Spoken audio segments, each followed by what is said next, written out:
Welcome back, everyone. You're watching Trending Update USA, and I am Stefan.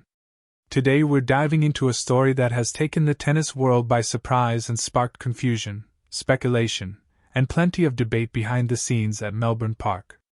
Coco Gauff, one of the biggest stars in global tennis and a reigning Grand Slam champion, has reportedly registered for the Australian Open under a different name, and what initially looked like a harmless administrative detail has now turned into an unexpected problem involving officials, media, sponsors, and even fans.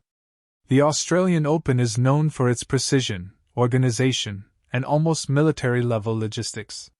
From accreditation passes to practice court scheduling, everything depends on names, databases, and digital systems aligning perfectly. So when Coco Gauff's registration appeared under a name that didn't immediately match her globally recognized profile, it quietly set off alarms within Tennis Australia's internal systems. At first, it was brushed aside as a simple clerical quirk, but as the tournament drew closer, the issue began creating real complications. To understand why this matters so much, you have to understand how deeply Coco Gauff's name is tied to her brand, her career, and the modern identity of tennis itself. Coco Gauff is not just a name on a draw sheet. It's a marketing powerhouse, a global identity recognized by millions, from casual sports fans to corporate sponsors investing millions of dollars. Any deviation from that name, even if technically legitimate, creates ripples across multiple layers of the sport.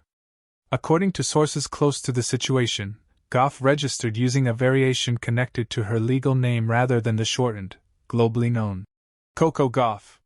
While this is not unheard of in sports, especially for athletes whose professional names differ from their legal ones, the timing and setting made this particular case far more complicated. The Australian Open's digital systems flagged the entry because it did not instantly sync with existing player profiles used for rankings, seedings, broadcast graphics, and media accreditation. Behind the scenes, officials reportedly scrambled to confirm whether the registration was legitimate, whether it was a duplicate entry, or whether a data mismatch had occurred. For a tournament of this magnitude, even a few hours of uncertainty can cause cascading delays. Practice schedules are tied to player profiles. Security access is name-based. Media briefings rely on accurate databases. Suddenly, something as small as a name discrepancy became a logistical headache. For fans, this news came as a shock. Social media lit up with speculation, ranging from harmless jokes to wild conspiracy theories. Some fans wondered if it was a clerical error, others speculated about privacy concerns, and a few even questioned whether it was a deliberate move to avoid media attention during early rounds. None of those theories have been officially confirmed, but the noise alone shows how sensitive the topic has become. Coco Gauff herself has not made a dramatic public statement about the issue, but sources indicate that her team was surprised by how much attention the registration detail received.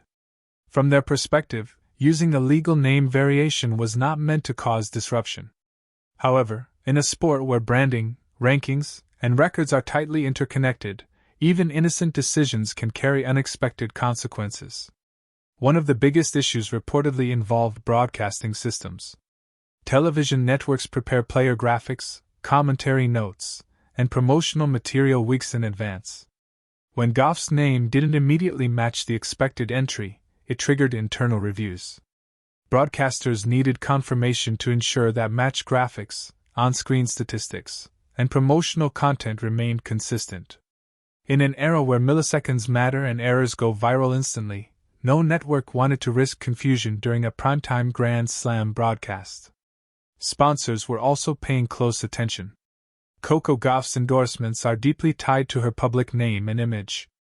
Any discrepancy, even temporary, raises questions about visibility, branding consistency, and contractual obligations. While no sponsor has publicly expressed concern, industry insiders admit that moments like this make corporate partners nervous, especially during one of the most watched sporting events in the world.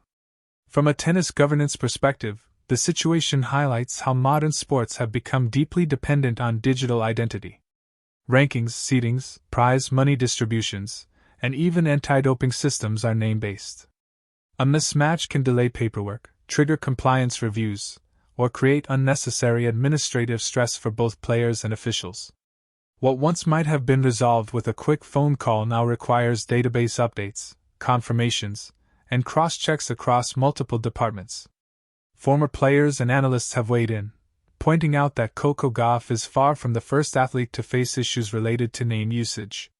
Many players use shortened names, nicknames, or anglicized versions for professional purposes. However, the difference is scale.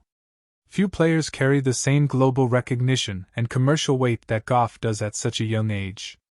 When someone of her stature encounters a technical issue, it becomes news almost instantly. There's also a cultural layer to this story. Coco Gauff has often spoken about identity, representation, and the importance of staying true to herself in a sport that operates on tradition and structure. Some observers believe that this situation, while unintended, has reopened conversations about how athletes define themselves versus how institutions label them. In that sense, the registration issue has sparked a broader discussion beyond tennis paperwork. As the Australian Open organizers worked to resolve the issue, clarity eventually emerged. Officials confirmed that Coco Gauff's registration was valid and that no rules had been broken. Adjustments were made to ensure her professional name appeared correctly across public-facing platforms, while internal records reflected the necessary legal details. Still, the temporary confusion left its mark, exposing vulnerabilities in systems assumed to be foolproof. What's particularly interesting is how quickly this story spread compared to its actual impact on competition. On the court, Coco Gauff's preparation reportedly remained unaffected. She trained as scheduled, focused on her game, and stayed locked into her routine. Those close to her say she viewed the situation as a minor distraction, something for management and officials to handle, while she concentrated on tennis. Yet perception matters. In the days leading up to a Grand Slam, narratives can shape pressure, expectations, and public mood. Some fans worried that the distraction could impact her performance. Others saw it as a reminder that even the biggest stars are not immune to bureaucratic hiccups.